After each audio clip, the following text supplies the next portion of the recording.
আসসালামু আলাইকুম রহমতুল্লাহি ওয়া বারাকাতুহু। সম্মানিত দিনী ভাই বোনেরা, আপনারা যারা দেশ ও প্রবাস থেকে আমার ভিডিও দেখরা, তারার প্রতি রইল আমার পক্ষ থেকে আন্তরিক অভিনন্দন ও ভালোবাসা। আমি আজকে আপনার সামনে ভিডিও নিয়ে আইছি। যে ভিডিও নিয়ে আইছি তা হইল,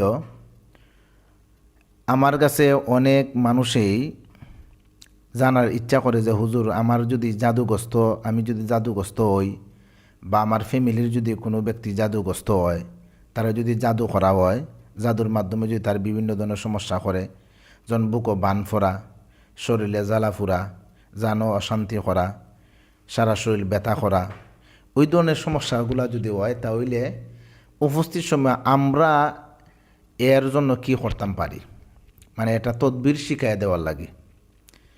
যদি আপনি মনে করেন যে জাদুর মাধ্যমে আপনার রুগীর জানের মাঝে বেশি অশান্তি করে, বা বুকের মাঝে বান বান লাগি থাকে, শরীরের মধ্যে সারা শরীরের মধ্যে ব্যথা করে, অশান্তি করে, পাগলামি করে, আপনি যদি বুঝতে পারেন আর আপনি যদি মনে করেন যে উপস্থিত সময় আপনার চিকিৎসা করতা, তাহলে বান খাটার যে চিকিৎসা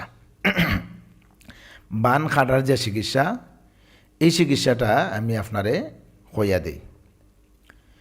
এক নম্বরে, আপনি যদি এই রোগী চিকিৎসা আপনি করতে চান, যেই করেন আপনার নামাজি হওয়া লাগবো।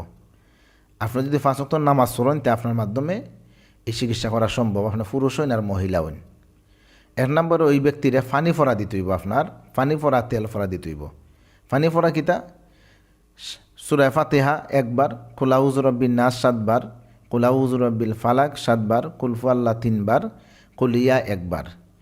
এইগুলা ফইরে আপনি পানির মধ্যে ফু দিয়া তারে 3 দিন বা 7 দিন খাওয়ানি লাগবো, আর গোসল করানি লাগবো। আর তেলের মধ্যে ওই যে চূড়াগুলা হয়েছে, এই চূড়াগুলা ফইরা ফু দিয়া এই তেল শরীরে ব্যবহার করা লাগবো। এরপরে যদি আপনি মনে করেন যে বুকের বান সমাধান হন না, বা বান দূর হন না, শরীরে অশান্তি সমাধান হন না, তাহলে আপনি বান কাটার যে একটা নিয়ম আছে, যেমন ধরেন আমরা প্রতিটা ঘরের মধ্যে নেই এই ফল কাটার বা বিভিন্ন কিছু কাটার লাগে চাক্কু গড় থাকে। একটা চাক্কু আপনার নিবা, না রুগীর সামনে খাড়া করাইবা, খাড়া করাইয়া রুগীর 2 ফাও এখানো করাইয়া যে ফাওর সামনে যে বুড়ি আঙ্গুলগুলা আছে, আঙ্গুলগুলা যে আছে, ওই আঙ্গুলগুলার কাছ থেকে মাটির মাঝে খাড়া করাইবা রুগীরে, আর মাটির মাঝে এই চাক্কুটারে গাঁথবা।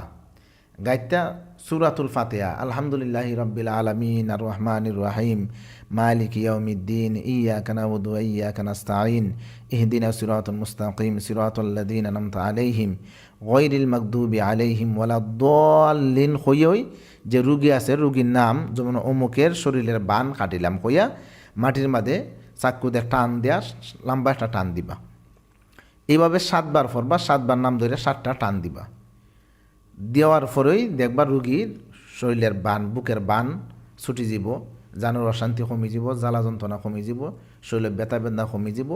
এটা হচ্ছে বান কাটার একটা নিয়ম। আর পানি ভরা তেল ভরার যে নিয়মটা কইছি, এই নিয়মে এইভাবে প্রাথমিক চিকিৎসা যদি করেন, ইনশাল্লাহ প্রাথমিক অবস্থায় বিপদের মাঝে পড়ছেন, সমস্যার মাঝে হুট করে সমস্যা মাঝে পড়ছেন, পড়ার পরে আপনি এখন এই মুহূর্তে কবিরাজ কই পাইতা, এই মুহূর্তে আপনার হুজুর কই পাইতা, আপনি নিজে নিজে আপনার ঘরের ফ্যামিলির যারা নামাজ পড়েন, তারা এই তদবিরটা করতে পারবা। করলে ইনশাল্লাহ আপনি শান্তি পাইবা।